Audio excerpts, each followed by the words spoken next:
The thing is, like, if you sit someone down in a confined space and with you in between the person and the door, Mm-hmm. which already is a psychological manipulation tactic. Right, which and by the way, you mentioned that, but that is covered in Hubbard's writing, that is how you Yeah. position it so the person cannot leave. You're going to force them to stay there no matter what. Yeah. And that's, I mean, that alone, like, that level of like subconscious submission primes a person to Yeah. be hypnotically receptive. And you repeat things. Repetition is extremely prevalent in hypnotism. You know, they get drought. I mean, he adds all this extra, oh, well, you know, the blow off or boil off, and, you know, the thetan is like blah, blah, blah. Anitin, the Yeah. analytical attenuation. Yeah.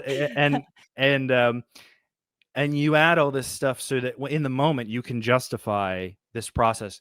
Honestly, you're doing a lot more work in a sense than the pre-clear, the person being audited, is, in that you are thinking for them. You're doing all this processing to cover the fact that you're just like hypnotizing them over and over and over and over. And sometimes it's not as direct, and sometimes it's not always.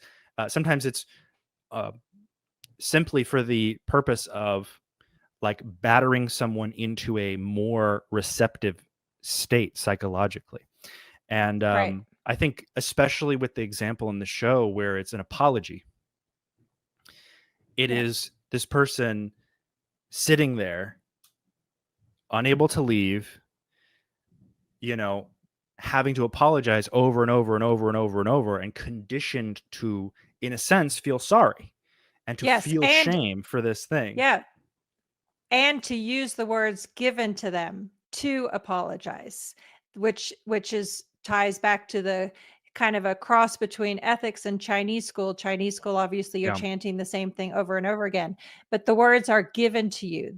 Like no Right. variations, no nothing. It has to be that exact script, which is so.